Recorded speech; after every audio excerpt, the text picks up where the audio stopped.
औरंगजेब आता है तो शिवाजी भी उठ खड़े होते हैं। मोदी के काशी दौरे पर सवाल हो गया। आखिरी समय पर वहीं राज आता है बनारस में।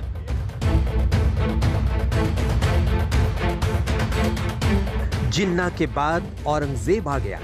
अखिलेश यादव नहीं बोल रहे हैं, उनके अंदर से ये औरंगजेब की आत्मा बोल रही होगी। उनकी मानसिकता औरंगजेब की, उनकी मानसिकता जिन्ना की है। यूपी पर चुनावी बवाल बढ़ गया। अकेले प्रधानमंत्री गंगा में स्नान करेंगे, पूरा हिंदुस्तान देखेंगे।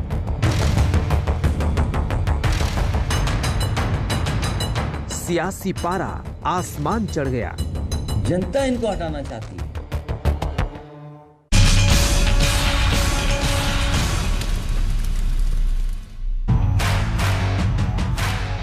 नमस्कार, आप देख रहे हैं हल्ला बोल। आपके साथ मैं हूं अंजना ओम कश्यप। चुनाव औरंगजेबी। यूपी चुनाव में जिन्नावादी सियासत के बाद अब औरंगजेब की भी एंट्री हो गई है। पीएम मोदी ने अपने काशी दौरे पर बिना किसी का नाम लिए हिंदू विरोधियों पर हमला किया और औरंगजेब बताया। इसके बाद अखिलेश यादव ने प्रधानमंत्री के काशी दौरे पर टिप्पणी की तो बीजेपी ने समाजवादी पार्टी के मुखिया की सोच को औरंगजेबी बता दिया है। इससे पहले कि हम चर्चा की शुरुआत करें, जरा ये रिपोर्ट देखिए।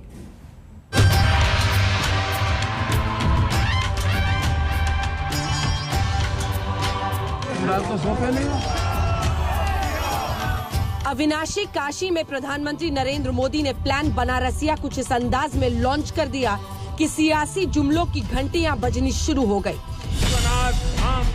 जिन्ना के बाद पीएम के संबोधन में औरंगजेब की एंट्री हुई, लेकिन अखिलेश यादव के पीएम पर टिप्पणी पर बीजेपी आक्रामक है। देश की मिट्टी बाकी दुनिया से कुछ अलग है। यहां अगर औरंगजेब आता है तो शिवाजी भी उठ खड़े होते हैं। बनारस में आज प्रधानमंत्री और 1 महीने का कार्यक्रम वहां रखे जा रहे हैं। बहुत अच्छी बात है। 1 महीना नहीं, 2 महीना, 3 महीना वहीं रहे, अच्छी बात है। वो जगह रहने वाली है। आखिरी समय पर वहीं राज आता है बनारस में। बीजेपी प्रधानमंत्री के खिलाफ अखिलेश की टिप्पणी पर माफी की मांग कर रही है। कई केंद्रीय मंत्री मैदान में कूद पड़े। कहा अखिलेश यादव को हर हाल में माफी मांगनी पड़ेगी। अखिलेश यादव जी इस तरह का बयान देते हैं जो उनके सोच और उनके संस्कारों को दिखाता है। इस तरह की भाषा, ना कोई मर्यादा, ये अपने आप में दिखाता है कि बौखलाहट सपा में कितनी है, उनके नेताओं में कितनी है। मैं तो कहा कि वो भाग्यशाली है जो गंगा में डुबकी लगाए और महादेव का जलाभिषेक करे।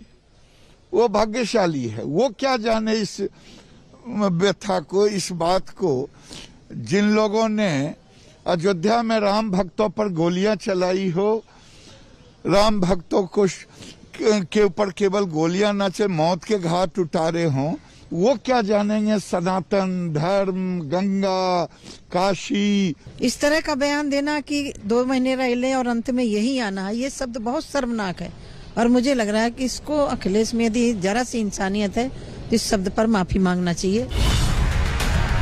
पीएम के खिलाफ आखिरी समय पर काशी आने वाले बयान पर अखिलेश यादव को विपक्ष का साथ मिल रहा है। विपक्ष ने अखिलेश यादव के बयान पर मोर्चा संभाला और बीजेपी को तोड़ने मरोड़ने वाली पार्टी कह दिया। पॉलिटिकल टर्म खत्म हो रहा है किसी का, उत्तर प्रदेश में सरकार बदलने वाली है। इसको तोड़ मरोड़ कर पेश करने की जो आदत बन चुकी है भारतीय जनता पार्टी की, और यही मुद्दा लाने की कि मंदिर मस्जिद हो या जो भी वो बार बार करते हैं, शमशान और कब्रिस्तान की राजनीति करते हैं, तो ये उसी जनता ने साथ छोड़ दिया है। अब हर हर महादेव और काशी विश्वनाथ की कृपा भी नहीं होने वाली है इनकी सरकार पर। तो यही बात, उसी परिप्रेक्ष्य में सपा के अखिलेश यादव जी ने ये बात कही है कि ये सरकार की अंतिम समय चल रही है, विदाई का समय है, तो इसीलिए उन्होंने ये तंज कसा है। दरअसल जिन्ना और औरंगजेब से भी पहले समाजवादी पार्टी की लाल टोपी पर जंग छिड़ चुकी थी। सुनाते हैं आपको प्रधानमंत्री ने लाल टोपी पर कैसे वार किया था और फिर जवाबी जंग का सिलसिला शुरू हो चुका है। लाल टोपी वालों को सरकार बनानी है, आतंकवादियों पर मेहरबानी दिखाने के लिए, आतंकियों को जेल से छुड़ाने के लिए, और इसलिए याद रखिए, लाल टोपी वाले यूपी के लिए रेड अलर्ट है, रेड अलर्ट। कहने लगे ये मोदी वैक्सीन है, ये बीजेपी की वैक्सीन है, इसको मत लगाना। आजकल मैं उनसे पूछता हूं, कैसा लगा मोदी टीका, कैसा लगा बीजेपी का टीका? जल्दी तुम्हारी लाल टोपी केसरिया हो जाएगी, इसका भी आपने ध्यान रखना, यह भी होने वाला। भारतीय जनता पार्टी नहीं समझ सकती लाल रंग, क्योंकि लाल रंग इमोशन का है। आप जब खुश होते हैं तो आपका चेहरा लाल हो जाता है, और जब आप गुस्से में होते हैं तो आपके कान और चेहरा लाल हो जाता है। ये इमोशन का रंग है, ये हमारे खून का रंग है। क्या भारतीय जनता पार्टी का खून काला है? उत्तर प्रदेश चुनाव से पहले प्रधानमंत्री के काशी दौरे पर हर हलचल पर राजनीति हो रही है। गंगा स्नान पर भी सियासी डुबकी लेने के लिए तमाम पार्टियां मैदान में आ गई। प्रधानमंत्री नरेंद्र मोदी ने काशी विश्वनाथ की पूजा से पहले गंगा स्नान किया था, अब उस पर पॉलिटिकल जलाभिषेक देखिए। गंगा में कोई भी स्नान कर दे, वो टीवी पे नहीं आ सकता, मगर अकेले प्रधानमंत्री गंगा में स्नान करेंगे, पूरा हिंदुस्तान देखेगा, पूरा हिंदुस्तान देखेगा, क्योंकि एक प्रधानमंत्री के पीछे पूंजीपतियों की 2-3 शक्ति है। देखिए मुख्यमंत्री जी कितने समझदार हैं कि वो माँ गंगा में डुबकी नहीं लगाए। माँ गंगा में डुबकी क्यों नहीं लगाई? आप सोचिए कितना बजट इसमें चला गया, बजट बह गया, लेकिन कोई नदी साफ नहीं हुई, क्योंकि हमारे मुख्यमंत्री जी जानते हैं कि ये नदियां कोई साफ नहीं है, इसलिए माँ गंगा में डुबकी नहीं लगाई उन्होंने। हर हर महादेव। आज तक ब्यूरो। आइए चर्चा की शुरुआत करते हैं। गौरव भाटिया प्रवक्ता भारतीय जनता पार्टी के, अभय दुबे जी प्रवक्ता कांग्रेस पार्टी के, नावेद सिद्दीकी प्रवक्ता समाजवादी पार्टी के, वारिस पठान साहब प्रवक्ता एआईएमआईएम के, और एमएच खान साहब प्रवक्ता बीएसपी के। मैं आज सिद्दीकी साहब आपके साथ शुरू करना चाहती हूं। जब वो कह रहे थे कि प्रधानमंत्री को वैसे भी अंतिम समय में काशी में रहना चाहिए, इसका क्या अर्थ है? सोच समझकर बोला, क्या इसका मतलब समझ रहे हैं? जो बोला है उन्होंने, अब उसको अलग अलग रंग आप देने की कोशिश करते रहिए, लेकिन जो बोला है और जिस तरह से अट्टहास उड़ाते हुए बोला है वो सबको समझ में आ रहा है। नावेद साहब, क्या जरूरत थी इसकी?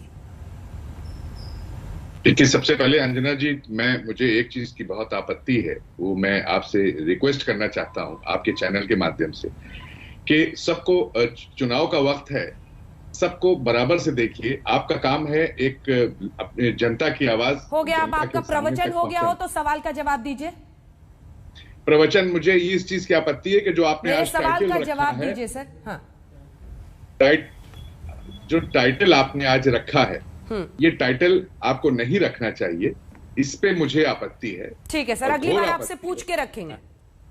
नहीं, बिल्कुल नहीं तो लोग ये कहेंगे, लोग ये कहना शुरू कर देंगे। आप चिंता मत कीजिए ना, अगली बार नाम भेजेंगे सर आपसे, कोई कुछ नहीं कहेगा, हम सबके आरोपों से बच जाएंगे। अगली बार समाजवादी पार्टी के दफ्तर में अखिलेश यादव के नाम पर एक चिट्ठी जाएगी हर रोज सुबह कि सर आज शाम में हल्ला बोल का ये नाम रख लें, फिर आप नावेद सिद्दीकी साहब अखिलेश जी से उस पर हस्ताक्षर करा दीजिएगा, फिर हम नाम रख लेंगे। अब प्रवचन खत्म, अब मेरे सवाल का जवाब। सवाल का जवाब मैं आपके जरूर दूंगा, लेकिन आपने मेरी बात का जवाब नहीं दिया। ये मुझे इस पे आपत्ति है, ये नाम नहीं रखना चाहिए। आप किसी एक की इमेज को इस तरह से खराब अपने सोच के जरिए नहीं कर सकती हैं, और मुझे नहीं लगता कि आपका चैनल कोई नहीं कर रहा है खराब। मुझे घोर आपत्ति। सर, आप अपनी घोर आपत्ति को व्यक्त कर चुके हैं, अब आप बहस पर आएंगे? आप हमारे दर्शकों का वक्त बर्बाद कर रहे हैं। मुद्दे पर आइए सर। सवाल यह है कि इस तरह की भाषा का चुनावों के वक्त इस्तेमाल करने की जरूरत थी या नहीं थी? मिस्टर सिद्दीकी। देखिए, माफ कीजिएगा अंजना जी, मैं आपके चैनल पे नहीं बैठ सकता हूं, मुझे माफ कीजिएगा, आपका चैनल बैठने लायक नहीं है। बहुत बहुत धन्यवाद। बहुत धन्यवाद आपका। आपने जो भी तय किया ये आपकी विवेक पर है। अब हम समाजवादी पार्टी की तरफ से अगर कोई और प्रवक्ता आ सकता है जो इन सवालों का जवाब दे, सवाल का जवाब देने को तैयार नहीं है। चैनल ने प्रोग्राम का क्या नाम रखा है इस पर घोर आपत्ति उनको है, लेकिन इस बीच अब चलते हैं सीधे अभय दुबे जी के पास, जिसके बाद चर्चा आगे लिए चलेंगे, क्योंकि इस पर तो आपका बयान आया नहीं, लेकिन गंगा डुबकी पर आ गया अभय दुबे जी, गंगा डुबकी पर आ गया। अब प्रियंका वाड्रा गांधी भी गंगा में जब डुबकी लगा रही थी तो वो भी पूरे देश ने देखा था। जब तमाम ऐसे नेता जाते हैं और धर्म का इस्तेमाल करते हैं अपने अपने तरीके से, सबकी तस्वीर आती है, फिर राहुल गांधी के बयान का क्या मतलब निकालें?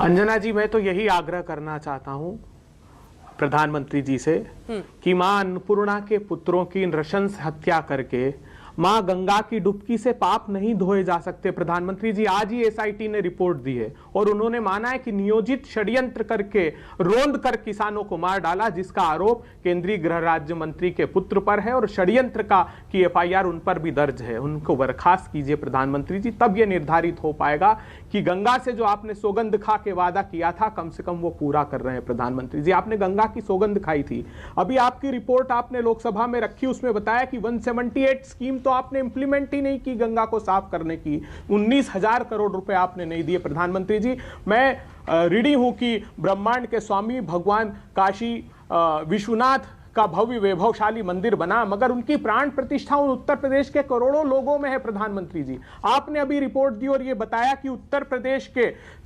38% लोग गरीबी रेखा के नीचे धकेल दिए गए 7 साल में। 28 जिले ऐसे हैं जहां पर 74% से लेकर 40% तक लोग गरीबी रेखा के नीचे हैं। उत्तर प्रदेश की 44% आबादी कुपोषण का शिकार है। यह आपने रिपोर्ट नीति आयोग ने दी है। प्रधानमंत्री जी, बाल और किशोर मृत्यु दर में उत्तर प्रदेश नंबर 1 पर आ गया। ऑक्सफैम ने रिपोर्ट दी कि इस महामारी की विभीषिका में 100 लोगों ने 13 लाख करोड़ रुपए कमाए और 12 करोड़ लोग को अपने रोजगार से हाथ धोना पड़ा। प्रधानमंत्री जी, हंगर इंडेक्स ये बताता है, जब आप उन श्रमिकों के साथ भोजन करते हैं, मुझे भी अच्छा लगा जिन्होंने इस मंदिर का निर्माण किया, मगर उन देवों के साथ क्यों धोखा हुआ जो कि आपने हिंदुस्तान को 116 राष्ट्रों में 101वें स्थान पर भूखमरी की कगार पर लाकर खड़ा कर दिया। प्रधानमंत्री जी, हम बांग्लादेश, नेपाल और पाकिस्तान से भी पिछड़ गए। प्रधानमंत्री जी, और राहुल गांधी जी ने बहुत अच्छी व्याख्या धर्म की है। यदा यदा ही धर्मस्य ग्लानिर्भवति भारत अभ्युत्थानम धर्मस्य तदात्मनां सृजाम्यहम् परित्राणाय साधूनां विनाशाय च दुष्कृतां धर्म संस्थापनार्थाय संभवामि युगे युगे। राहुल गांधी जी ने वो संकल्प लिया है कि जब भी धर्म की हानि होगी और अधर्म आगे बढ़ेगा, तब साधुओं की रक्षा के लिए और धर्म की स्थापना के लिए वो स्वरूप लेंगे। और आज राहुल गांधी जी ने व्याख्या की। अंतिम बात कहता हूं मैं, राहुल गांधी जी ने कहा कि हिंदू और हिंदुत्व में क्या अंतर है, तो इस सनातन सभ्यता में शंकर भगवान के 2 अनन्य उपासक हुए हैं, एक हुआ है राम और एक हुआ है रावण। तो जो रावण है वो हिंदुत्ववादी था और भगवान राम हिंदू धर्म को प्रतिबिंबित करते थे, क्योंकि वो वचन की मर्यादा की रक्षार्थ सत्ता को तजने का नाम है, वो सदाशयता का नाम है, वो सहिष्णुता का नाम है। और रावण दंभी था, रावण सत्ता का लोभी था, रावण सत्ता का पिपासु था, और वही स्वरूप आपकी सत्ता ने निर्मम इस हिंदुस्तान में जवाब दीजिए गौरव भाटिया जी। इसलिए राहुल गांधी जी ने जो अहंकार प्रचार, उम्मीद करता हूं पूरा का पूरा सिस्टम इसके लिए झोंक दिया। जी दुबे जी भाटिया जी जवाब दीजिए। धन्यवाद। अंजना जी, देखिए, जिन्नावादी पार्टी के प्रवक्ता तो भाग खड़े हुए भगौड़े हैं, लेकिन तब भी मैं एक बात जरूर कहना चाहूंगा। जहां एक तरफ भारतीय जनता पार्टी ये सुनिश्चित कर रही है कि विकास की धारा उत्तर प्रदेश में डबल इंजन की सरकार दिखाए, दूसरी तरफ जो हमारी मूल संस्कृति है, जो हमारी विरासत है, जो धरोहर है, उसको किस तरह से फिर से जीवित किया है श्री नरेंद्र मोदी जी ने काशी में, ये हमने देखा। लेकिन समाजवादी पार्टी के पहले बयानों की मैं चर्चा जरूर करूंगा। कोई ऐसा वक्तव्य जो पूर्व मुख्यमंत्री रहा हो कैसे कह सकता है कि आखिरी समय में लोग बनारस ही जाते हैं? एक आदर्श सांसद, आदर्श नागरिक और आदर्श प्रधानमंत्री 30 बार 7 साल में बनारस गए, काशी गए। यही दर्द है, चाहे वो सपा हो, चाहे वो कांग्रेस पार्टी हो। उसके बाद जिन्ना को ले आते हैं। हम लोग आदर्श मानते हैं सरदार वल्लभ भाई पटेल को और ये मानते हैं जिन्ना को। ये विकास की बात कर रहे थे। सर, आप औरंगजेब को क्यों लेकर आए? क्या पूर्व मुख्यमंत्री कोई ऐसा बयान दे सकता है? गौरव जी, काम हुआ था तो औरंगजेब को लाने की जरूरत क्यों पड़ी? आप हाँ जी, मैं बताता हूं, बिल्कुल आपके प्रश्न का उत्तर दूंगा। मैं अपनी बात पूरी कर लूं अंजना जी। तीसरी बात, कोविड के समय में मुख्यमंत्री योगी आदित्यनाथ जी हर जिले जाके सुनिश्चित कर रहे थे कि सारी सुविधाएं हों नागरिकों के पास, और ये लोग बीजेपी का टीका बता रहे थे। आप मुझे बताइए, और मैं आपके लिए क्या बता रहा हूं, ये सपा बसपा कांग्रेस सब पे लागू है। कहीं पूजन कहीं सूजन, कहीं पूजन कहीं सूजन, किसी का मुंह है फूला, जनता झूल रही है विकास का झूला। किसी को मिला प्यार की भात, किसी को मिली है लात, और वो है समाजवादी पार्टी और कांग्रेस पार्टी।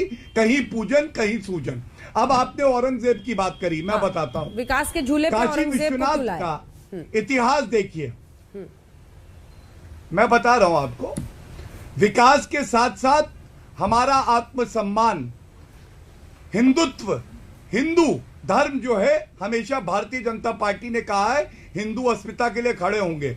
जब प्रधानमंत्री जी काशी में बोल रहे थे, औरंगजेब वो व्यक्ति है जिसने काशी विश्वनाथ मंदिर को खंडित किया था, और इसीलिए गर्व से कहा नरेंद्र मोदी जी ने कि जब जब औरंगजेब आएगा, चाहे वो राहुल गांधी के रूप में आए चाहे अखिलेश यादव के, जिनकी मानसिकता वही है, मुस्लिम पार्टी है कांग्रेस, जिन्नावादी, तब शिवाजी महाराज भी होंगे, और शिवाजी महाराज सुनिश्चित करेंगे कि औरंगजेब खत्म हो, उसकी विचारधारा खत्म हो।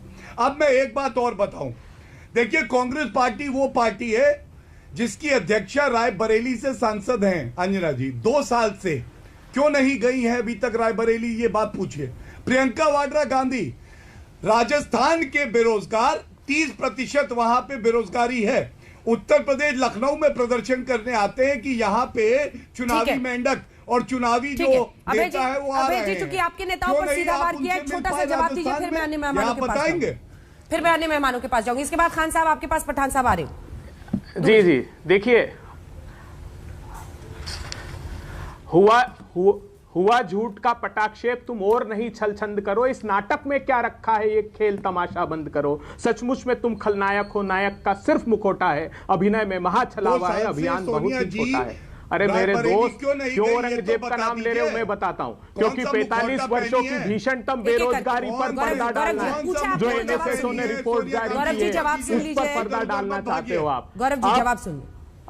आप देखिए, औरंगजेब का नाम प्रधानमंत्री जी इसलिए ले रहे हैं क्योंकि एनएसओ की रिपोर्ट ने बताया कि किसानों की आय जो प्रधानमंत्री जी कहते थे बरेली की रैली में 2016 में की आय दोगुनी कर दूंगा, उनकी आय 27 रुपए रह गई। गौरव भाटिया जी 74,000 रुपए के औसत कर्ज में हिंदुस्तान के किसानों को डाल दिया। इसलिए औरंगजेब की लड़ाई आप सामने करना चाहते हैं। इतिहास से प्रतिशोध मत लीजिए, इतिहास से प्रतिशोध सिर्फ इसलिए ले रहे हैं क्योंकि आपकी नाकामी है। चीन भारत की सीमा के अंदर घुसकर बैठा है और प्रधानमंत्री जी ने आंखें मूंद ली, इसलिए हिंदुस्तान में फिर से औरंगजेब लाया गया। जहां तक जिन्ना की पार्टी का प्रश्न है, तो आप है अलग पाकिस्तान के स्वप्न को साकार करने वाले। फजलुल हक के साथ सरकार किसने बनाई? फजलुल हक के साथ सरकार बनाई भारतीय जनता पार्टी के बुनियाद सोनिया गांधी, तो आपकी इसलिए राहुल गांधी अमेठी हार गए, ये उत्तर है। उस विश्वविद्यालय में जिसको योगी जी कहते थे अच्छा रटी ये राहुल गांधी ने जो पर्चा दिया है वही रहने पड़ेगा। वो आज अरे सवाल क्या है सुनो पहले। देखिए महात्मा गांधी जी ने कहा है राजनीति धर्म की अनुचरी है, धर्म के बिना राजनीति निष्काम है। लेकिन महात्मा गांधी जी कहते थे कि वो की पूजा का समर्थन करता है। प्लीज देखिए, एक साथ दोनों बोलेंगे, शब्द नहीं समझ में आएंगे। एक दूसरे के नेताओं पर इस तरह से पर्सनल हमले मत कीजिए, प्लीज पर्सनल हमले मत कीजिए। आज के टॉपिक पर आइए। खान साहब आपके पास आते हैं। देखिए इनसे क्यों खान साहब, सवाल है, एक का भी उत्तर। औरंगजेब, जिन्ना, स्नान, अब जो हुआ कल काशी में उसको तो देखा ना काशी के लोगों ने। उनको तो ये लग रहा है कि उनके सांसद ने कहा था कि मां गंगा ने बुलाया है और वहां पर वो कॉरिडोर बना रहे हैं, और आज वो दावा ठोक रहे हैं कि हमने विकास किया है, हमने यहां पर पूरी परिस्थिति को पलटा है। खान साहब नहीं, देखिए अगर वो इस बात को कहते हैं कि हमने पूरी इस परिस्थिति को पलटा है, तो फिर औरंगजेब का नाम क्यों ले लिया उन्होंने? वो मान चुके हैं कि उत्तर प्रदेश चुनाव हार चुके हैं, बिल्कुल बुरी तरह से हार चुके हैं। इसलिए वो हिंदू मुस्लिम तुष्टीकरण की राजनीति करना चाहते हैं।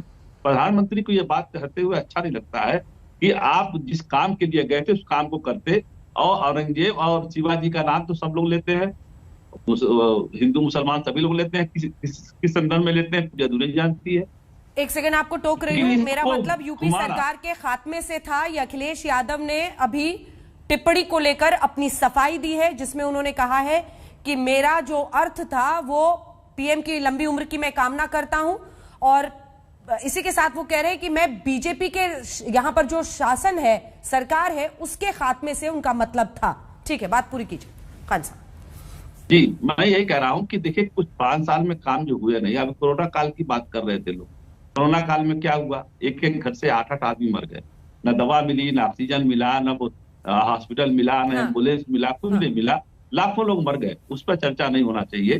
टेनी के ऊपर जो 120B का मुकदमा है उसको नहीं हटाया जा रहा है, और ये साबित हो गया है कि हाँ ये षड्यंत्र था, सुनियोजित षड्यंत्र था किसानों को मारने का।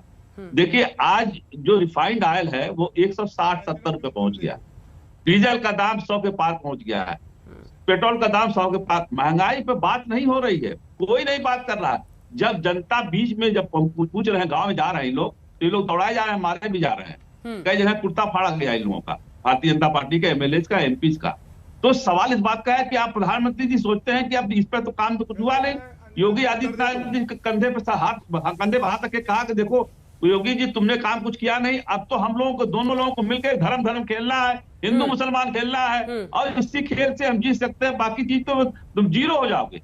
अबे जनता समझ चुकी है, ये चाहे औरंगजेब का नाम लाए, चाहे किसी चीज का नाम लाए, इस काम में जो कसर रह जाए वो पठान साहब की पार्टी पूरी कर देती है। ये लूज बॉल फेंकते रहते हैं, बीजेपी वाले सिक्सर मारते रहते हैं, क्यों पठान साहब? वारिस पठान जी एक साथ जवाब लूंगी सर, एक बार वारिस पठान साहब बोले, मैं जवाब लूंगी आपसे। औरंगजेब को डिफेंड करने आइएगा क्या? औरंगजेब को डिफेंड कीजिएगा क्या वारिस साहब? नहीं अंजना जी, मेरी पूरी बात हुई नहीं, आपने मुझे रोक दिया। अच्छा ठीक है, बोल लीजिए सर। मैं बताना चाहता हूँ खान साहब कि बीजेपी को पता है 2 लाइन में पूरी कर रहे हैं। अच्छा 2 लाइन में पूरी कीजिए सर। योगी जी देखिए मैं यही कह रहा हूँ कि जो काम योगी जी कर रहे थे, बजरंग बली हमारे, अली तुम्हारे कर रहे थे, संवैधानिक पद पर बैठा हुआ व्यक्ति। उसी तरह से संवैधानिक पद पर बैठा हुआ व्यक्ति जो प्रधानमंत्री, हमारे देश का प्रधानमंत्री है, वो औरंगजेब और शिवाजी का नाम ले रहा है। क्यों? क्योंकि काम नहीं हुआ है। काम हुआ होता महंगाई पे चर्चा कर लेते कि अब हम इतना महंगाई पे हम काम कंट्रोल करेंगे। क्या वहां पर काशी में क्या आज से पूजा अर्चना हो रही है? दुनिया जब से कायम हुई है तब से वहाँ पूजा अर्चना हो रही है।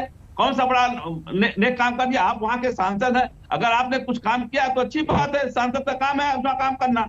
कोई नया काम हो तो बताइए ना सांसद के अलावा। आप सांसद बनारस के हैं, आपने काम अगर मथुरा में कुछ कर दिया हो तो बताइए, आपने काम गोरखपुर में कुछ कर दिया हो तो बताइए, आपने काम ठीक है गौरव भाटिया जी जवाब दीजिए इनकी बात। आपने काम कर दिया हो तो बताइए। सांसद होने के नाते जो काम करना चाहिए 7.5 साल में आपने काम किया है, इसके बाद 5 साल में काम कर दिया आपने।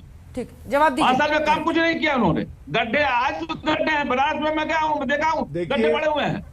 अंजना जी आप शांत कराइए, सुने नहीं सात धाम है। देखिए ये वो मायावती है जो 5 साल तक घर से नहीं निकली। शांत करा लीजिए। अब आप हमारी बात मत करिए, अपनी बात बताइए, अपनी बात बताइए। क्या ये वो मायावती है अंजना जी, क्यों आए ये बताइए ना। महंगाई पे बात करिए, आप शांत करा लीजिए तो मैं बताऊंगा। करिए किसी के ऊपर, मैं तो तभी बोलूंगा जब ये शांत होंगे, वरना आप मुझे अकेले ले लीजिए। आप बताएंगे हमारी पार्टी कैसे चलेगी? आप बताएंगे आपकी पार्टी हमारी कैसे चलेगी? आप चिल्लाते रहे अंजना जी, आप डीजल पे जो भी फैसला हो आप बात करिए, आप जो है पेट्रोल पे बात करिए। पार्टी कैसे चलानी है हमारे पे छोड़ दीजिए। ठीक है, ठीक है, जिम्मेदार नहीं है। ठीक है खान साहब, एक ब्रेक के लिए आप रुकना पड़ रहा है। एक ब्रेक के लिए आपने कहा था अब मेरी बारी पूरी नहीं हुई, लेकिन पूरा वक्त ही आपने ले लिया। एक ब्रेक के लिए हम रुक रहे हैं। पठान साहब की बात अधूरी रह गई थी और इसका जवाब गौरव जी दीजिएगा। एक छोटे से ब्रेक के बाद हम लौट रहे हैं, देखते रहिए आज। तो क्या औरंगजेब, जिन्ना, शिवाजी सबको इसलिए लाने की जरूरत पड़ती है क्योंकि काम पर भरोसा नहीं है? जो पॉलिटिक्स हो रही है उत्तर प्रदेश में उसी पर हम चर्चा करें। सभी खास मेहमान हमारे साथ बने हुए हैं। गौरव जी आप एक साथ जवाब दीजिएगा। पहले वारिस पठान साहब के पास, औरंगजेब को डिफेंड करने के लिए, मुगलों को डिफेंड करने के लिए बाय एंड लार्ज वारिस पठान साहब आपके तमाम नेता आतुर रहते हैं, आज भी वही कीजिएगा। नहीं अंजना जी, देखिए बीजेपी को पता है कि वो पूरी तरह से उत्तर प्रदेश के अंदर फेल हो चुकी है और उनका हारना निश्चय है। तो अब ये शुरू हो गया अब्बा जान, भाई जान, और अब आ गया औरंगजेब, क्योंकि इनको कुछ मुद्दे तो इनके पास बचे नहीं है। लोग इनसे तरह तरह के सवाल कर रहे हैं, महंगाई के ऊपर सवाल किया जा रहा है, हाथरस पे सवाल किया जा रहा है। लखीमपुर का तो आज SIT का रिपोर्ट भी आ गया है जो साफ साफ दर्शाता है कि ये प्री प्लान कॉन्स्पिरेसी थी, जिसमें टेनी का बेटा ले गया गाड़ी को, थार गाड़ी को, और हमारे बेकसूर किसानों को कुचल दिया, मार दिया। और वही टेनी आज प्रधानमंत्री के साथ पार्लियामेंट में बैठा हुआ है। अब प्रधानमंत्री किस तरह मेजोरिटेरियन पॉलिटिक्स कर रहे हैं, पोलराइजेशन कर रहे हैं, वो भी जरा सुन लिए जी। प्रधानमंत्री ने शपथ ली है संविधान की शपथ लेकर प्रधानमंत्री बने और यहाँ पे पोलराइजेशन कर रहे हैं। काशी याद आ गया उनको, गंगा में डुबकियां लगाई जा रही है। अरे 7 साल से गंगा सफा अभियान हुआ था, उसका क्या हुआ किसी को पता तक ठिकाना नहीं है। रात को 1 बजे के करीब प्रधानमंत्री जा रहे हैं स्टेशन पे और बिल्कुल एक घड़ी के नीचे खड़े हो जाते हैं। 1:03 घड़ी पे लिखा हुआ है, वो हाथ ऐसा करके फोटो निकाल रहे हैं। वहां पे फिर आगे चलते हैं, एक लड़का, इतना प्रधानमंत्री का टाइट वहां पे ये सिक्योरिटी सिस्टम है, उसमें से एक लड़का मासूम बच्चे को 1 बजे उठा के लेके आता है। प्रधानमंत्री उससे बात करते हैं। मुझे यकीन है अगर वो बच्चा सवाल कर लिया होता तो प्रधानमंत्री वहां से भी चले जाते। तो क्या ड्रामाबाजी चल रहा है ये सब, और किसके पैसों पे किया जा रहा है ये? टैक्स पेयर के मनी पे किया जा रहा है ना। तो टैक्स पेयर के मनी के ऊपर अगर प्रधानमंत्री नॉर्मल इंसान की तरह वहां पर जाके पूजा करते, किसी को आपत्ति नहीं आती, मगर संविधान का पूरी तरह से उल्लंघन, पूरी धज्जियां उड़ाई जा रही है। फिर सबका साथ, सबका विकास, सबका विश्वास कहां से लाएंगे? ये तो सिर्फ बात रह गई। अब दूसरी बात नंबर 2, आज भी उत्तर प्रदेश के अंदर लाखों लोग बेरोजगार है, युवा। क्या काशी में जाने से उनको रोजगार मिल जाएगा? क्या उन युवाओं को रोजगार मिल जाएगा? लाखों लोगों को इतना खर्चा करने से आपने इतना सारा खर्चा तो कर दिया। क्या लखीमपुर के अंदर जो किसान भाई हमारे मार गए, क्या उनकी जाने वापस आ जाएगी? टेढ़ी तो आपके साथ में बैठा है। अब दूसरी तरफ समाजवादी भी है, मैं उनको भी नहीं छोड़ूंगा, ना कांग्रेस के राहुल गांधी को छोड़ूंगा। अंजना जी, राहुल गांधी सेक्युलरिज्म की दुहाई देते देते यहां तक पहुंच गए, जबकि ये वही राहुल गांधी है जिसके दादा ने हमारी बाबरी मस्जिद में रात के अंधेरे में जाकर मूर्तियां रख दी थी। ये वही राहुल गांधी है जिसके राज में नरसिम्हा राव सरकार में हमारी बाबरी मस्जिद को शहीद कर दिया गया था। उनको शर्म नहीं आती, लोगों के सामने आकर बोलते हैं कि देश हिंदुओं का है, ये देश हिंदुओं का है। अरे ये देश मुसलमानों का भी है, वारिस पठान का भी इस भारत देश पर उतना ही अधिकार है जितना राहुल गांधी का है। मेरे क्रिश्चियन भाइयों का, मेरे बुद्धिस्ट भाइयों का, मेरे दलित भाइयों का, तमाम लोगों का ये देश है। तो किस तरह से राहुल गांधी बोल रहे हैं कि ये देश हिंदुओं का है, फिर क्यों आप मुसलमानों को टोपी पहना रहे हो? कहीं अखिलेश बोल रहे हैं कि लाल टोपी हमारे पास है। अरे लाल टोपी, हरी टोपी छोड़िए, आपने तो इतने बरसों से मुसलमानों को जो टोपी पहनाई है ना, उसका आपको जवाब मिलेगा पूरी तरह। अरे हमको ए टीम से जेड टीम बोल दो, कोई फर्क नहीं पड़ने वाला। अंजना जी, ये सिर्फ और सिर्फ लोगों का ध्यान भटकाने के लिए। अब आ गए राम का नाम लेते लेते 2 से इन लोग पहुंच गए थे 350 पर। अब काशी का नाम लेते हुए ये जाना चाहते हैं पार्लियामेंट के अंदर। ये नहीं चलेगा। उत्तर प्रदेश की जनता समझदार है। गौरव भाटिया, ये ड्रामेबाजी, एक्टिंगबाजी छोड़ दो। कुछ कम नहीं, विकास में क्या क्या बताइए ना। पेट्रोल डीजल गैस का भाव आसमान को छूने चला गया। आपके पास कोई नीति नहीं है कि उसको नहीं चला है। आज लोग वहां पे क्राइम रेट बढ़ गया। नीति आयोग का रिपोर्ट है अंजना जी, जो बताता है कि देश का जो 3 सबसे पुअरेस्ट स्टेट है उसमें बिहार, नागालैंड, उत्तर प्रदेश है। ठीक है, जवाब जल्दी से लेते हैं। गरीब स्टेट 800 करोड़ रुपया लोगों का खर्चा करा रहे हो, और काशी के लिए क्यों पुअर स्टेट है? क्राइम रेट हाईएस्ट है। टैक्स पेयर के पैसे पर आप अपना प्रचार तंत्र चला रहे हैं, असल मुद्दों से चुनावों को भटका रहे हैं, औरंगजेब और शिवाजी को लाकर। गौरव जी जवाब दीजिए, फिर दुबे जी फौरन आऊंगी सर। पॉलिटिक्स कर रहे हैं, पोलराइजेशन की, कम्युनल पॉलिटिक्स पॉलिटिक्स कर रहे हैं। तो सबका साथ सबका विकास की बात करना बंद करो आप लोग। ये ढोंग और नाटक बंद करो। देश की जनता के कान पक गए हैं आप लोगों के भाषण नाटक देख देख के। पसंद नहीं करते ये शांति कैसा रखेंगे? अरे दिल का बवाल है, बाहर निकल रहा है। गौरव भाटिया, मेरे भारत महान देश की आपने क्या हालत बना दी? ठीक है, ठीक है। पठान साहब, पठान साहब सिर्फ सवाल पूछना था, जवाब भी सुनना है। सुनिए ना फिर। कैसा बंद करेंगे? मैं तो खामोशी से बैठा हूँ अंजना जी कब से। मैं तो मेरे टन पे बोला था ना। आपकी खामोशी भी गजब की है, बड़ा शोर मचाती है। रुके गौरव भाटिया। देखिए अंजना जी, इनको चुप कराना हो ना तो केवल इनका अतीत याद दिलाना पड़ता है। गणपति बप्पा मोरया, 1 साल के लिए भैया गायब हो जाते हैं, उसके बाद लेकिन हो गया वापस। नहीं भटकने नहीं दूंगी। टॉपिक पर बनारस पर प्लीज टॉपिक पे ही उत्तर दे रहा हूं। ठीक, बनारस पर देखिए क्या फर्क है, मैं बताता हूं। इनके नेता हैं ओवैसी, उन्होंने कहा था अंजना जी 10 मिनट के लिए पुलिस हटा दो, मजा चखा देंगे। मैं चुनौती देता हूं आज तक पे, ओवैसी या आप कोई भी आ जाए और कह के दिखाए उत्तर प्रदेश में, उत्तर प्रदेश की पुलिस जो है ना हटती नहीं है, वो आतंकियों को और जो लोग उपद्रवी होते हैं उनको हटा देती है। दूसरी बात इन्होंने कहा टैक्स पेयर का रुपया, डरते नहीं किसी के बाप शांत से। कराइए अंजना जी, शांत एक सेकंड, अच्छा नहीं लगेगा। वारिस भाई अच्छा नहीं लगता है, आप अपने परिवार वालों से पूछ लीजिएगा। देखिए प्लीज प्लीज बाकियों को भी बोलना है। थोड़ी बहुत इज्जत है वो भी मिट्टी पलीत हो जाती है। वापस आइए, गौरव जी को दिखाइए और बहस आगे लिए चलिए। आप मोदी से डरते होंगे, मैं नहीं डरता हूँ। हाँ ठीक है, ठीक है, संविधान ठीक है के ऊपर पठान नहीं है, साहब, कानून कायदे के ऊपर नहीं है, उत्तर पठान प्रदेश साहब, की प्लीज। पुलिस भी आप डराना नहीं सुनिए है। अंजना जी, दूसरी बात इन्होंने कही कि ये देश मुसलमानों का है। डंके की चोट पे यही बात श्री नरेंद्र मोदी जी कहते हैं।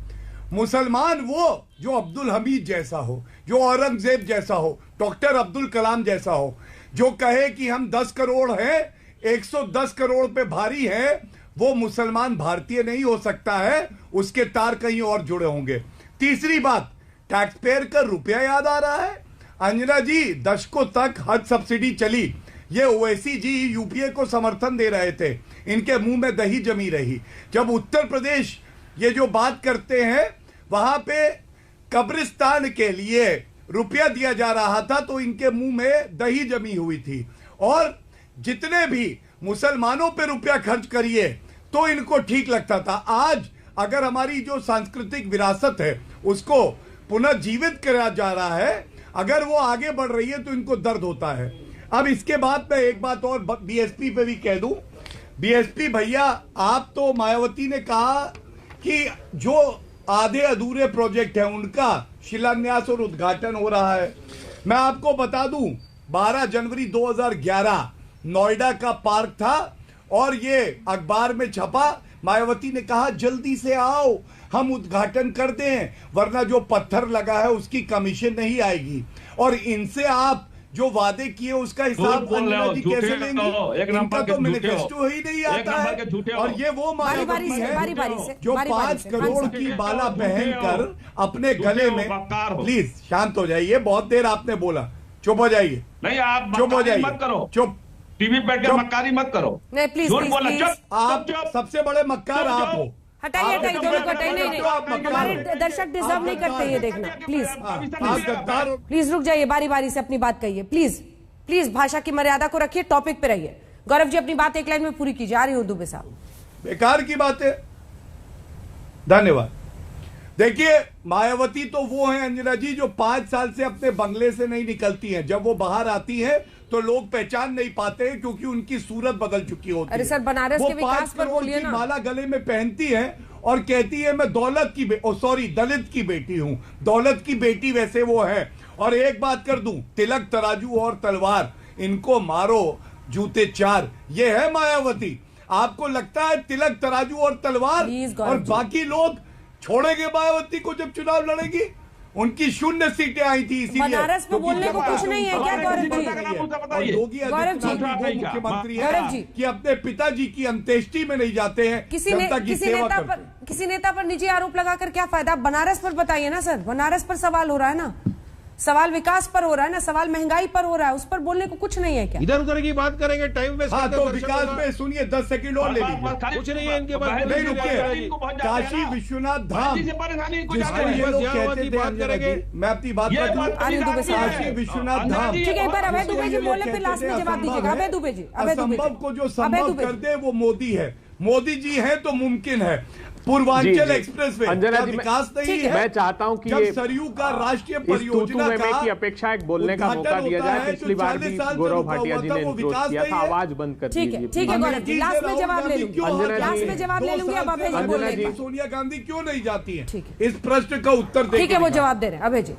अब सुनिएगा, बीच में टोकिएगा। अंजना जी देखिए, माला फेरत जुग भया, फिरा न मन का फेर, सत्ता की माला डाल दे भगवान की माला फेर। प्रधानमंत्री जी कब तक सत्ता के भोग के लिए भगवान को आधार बनाते रहेंगे? अरे मुगलों का नहीं, ये गूगल का जमाना है। आपने कल कहा आत्मनिर्भर भारत का संकल्प, मैं भी अभिभूत था। मैंने कहा मेरे भी प्रधानमंत्री हैं, चलिए मैं भी गूगल से पूछ लूं। गूगल से पूछा तो लोकसभा में जवाब दिया गया, उसमें बताया गया कि चाइना का जो 2014-15 में $60 बिलियन का, गलत है। किसी के बीच में अभय दुबे जी ने नहीं बोला है। प्रधानमंत्री नहीं गौरव जी मुझे आवाज नीची करनी पड़ेगी।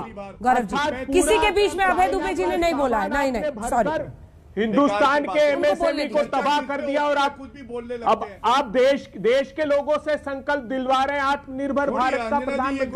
प्रधानमंत्री जी एक बार तो कल्पना कीजिए, 70 रुपए का पेट्रोल आपने 100 रुपए के पार कर दिया, 65 रुपए का डीजल आपने 100 रुपए के पार कर दिया, जो खाना बनाने का तेल 90 रुपए का था वो 250 रुपए के पार कर दिया। ठीक है, लास्ट में इसमें जवाब देंगे। अब गौरव जी रुक जाइए। गौरव जी उज्ज्वला का एक बार हाल ले लें, एक साथ में एक बार अभय दुबे की बारी, अभय दुबे बोले, उन्हीं को दिखाएं। 1000 रुपए का सिलेंडर नहीं गौरव जी गलत है। लोगों ने उत्तर प्रदेश, गौरव जी गलत है। उत्तर प्रदेश में 50% महिलाओं ने फिर चूल्हा जलाना प्रारंभ कर दिया। प्रधानमंत्री जी क्या गलत है बताइए आप। प्रधानमंत्री जी फिर चूल्हा महिलाओं ने जलाना चालू कर दिया। जिस वाराणसी में आप थे, नीति आयोग ने बताया कि आपकी सरकार की नाकामियों की वजह से 26.3% आबादी फिर से गरीबी रेखा के नीचे धकेल दी गई। प्रधानमंत्री जी एक बार तो आप हिंदुस्तान की जनता पर तरस खाइए, इस महंगाई को घटाइए। मैं विश्वास से कहता हूं अंजना जी, उत्तर प्रदेश की हार मार्ग प्रशस्त करेगी।